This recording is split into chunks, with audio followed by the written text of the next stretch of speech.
Okay, so today I'm going to go over this idea that I made on stream. Hopefully I'll get Zukuma and Keegan on top of it, and I'll be working on that live on stream. So check me out in the description. You can also join our Discord community to participate in beat battles, get some feedback, and watch me on stream. So to start things off, I actually got some MIDI chords from my friend Kaosic, and so today's video is going to be on how you can manipulate MIDI and use it as if it were a sample, and the advantages of doing so. So here I just have a default piano with the chords.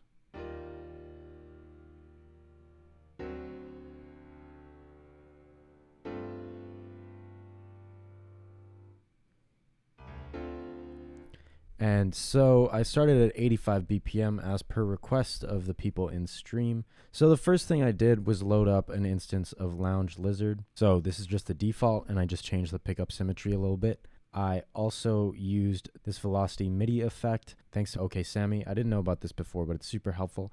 And what that does is to modulate the velocity of each individual note based on some function of randomness and some function of the maximum velocity and the minimum velocity. And what I did then was add RC20, added some Valhalla vintage verb. And so this is what the chords sound like now.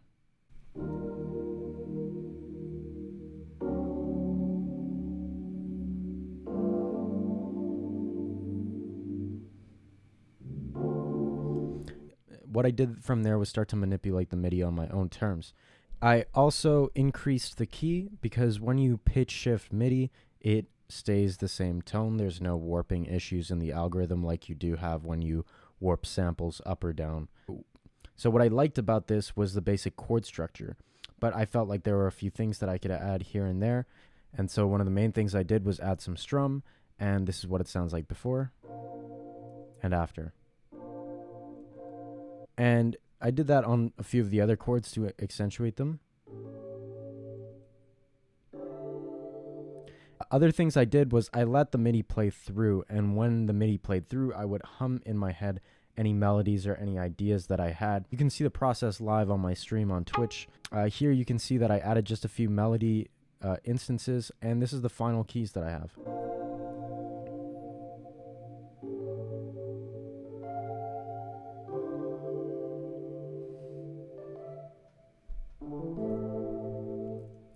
What I did from there next was add Analog Lab, and I chose one of my favorite presets from the Yamaha DX7.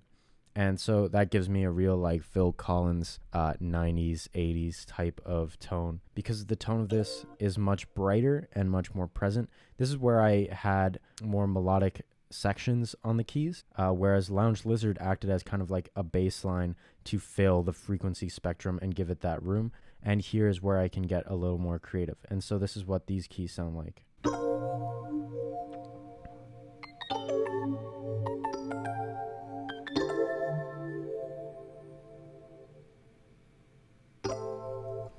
And with all of these melodic instances, I made sure to add my own sort of swerve on each of the notes. So you can see that they're quite pushed delayed like I like to normally do things. Rarely is a note right on beat, but this gives it some character. What I did building off those chords with these melodic sections right here is actually to accentuate them, because I don't want them to just be synonymous with the chord structure themselves. And so what I did was pick and choose some sections, have different instruments, like this one-shot pluck that just has RC20 and vintage verb, and accentuate each of the individual notes. And this is what it sounds like.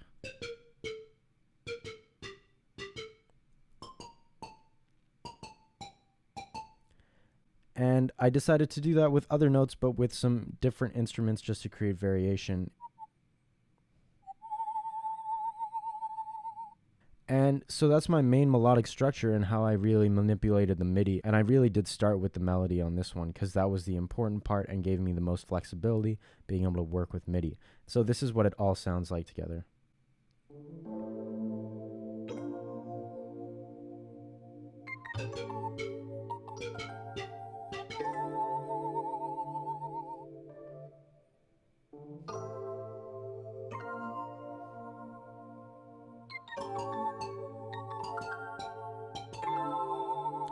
And you can tell that I really did not try to make anything sound quantized or on point at all. And that's because I'm making up for the lack of my own human feel. And the next section I did work on was the drums. So when I'm isolated in a certain BPM range, such as 85, I always find it important to come up with a certain drum structure before I like to continue, especially the kick structure with the bass. And so this is what our drums sound like.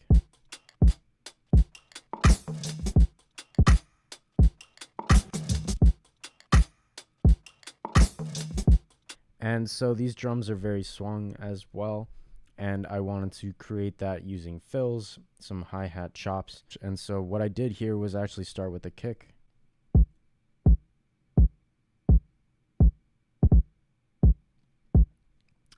And accentuating some accents in the kick, but very pushed forward, as you can see. Of course, I have hat loops. This one's from a count pack that I chopped very, very slightly, just to push some things forward. And I have two separate claps that are brought before the beat. And then from there, of course, I have a few accented loops that I chopped up and some fills. And I decided to keep the drums fairly simple this time, only modulating the rhythm of the actual clap to keep some variety. And so this is what our melodics and drums sound like together.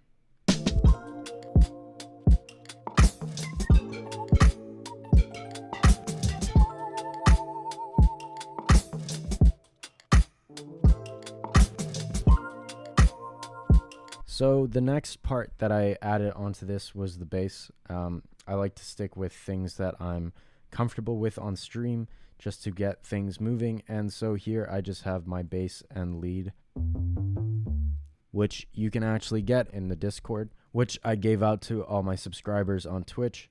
And so what I did with this was just play a note on an offbeat, very swung. So it originally sounded like this.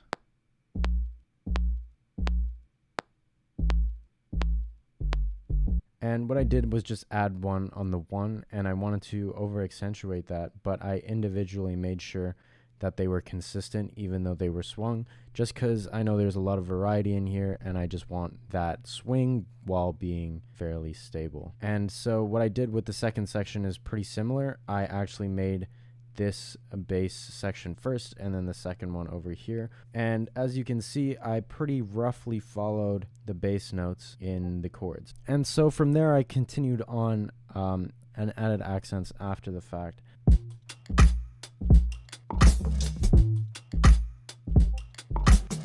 And so that allows me to build out a very simple structure.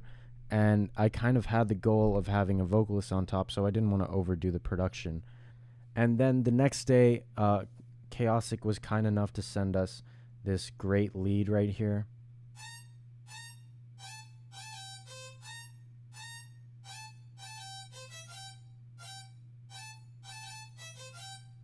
Which sounds super sick. I just chopped some sections. I just reversed a certain section.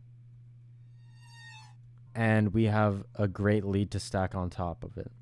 And that's essentially it. You can catch me working on this on stream on Twitch in the next few days. I'm also working on setting up my studio, which is super exciting. For now, I'll see you next time, and thanks for tuning in.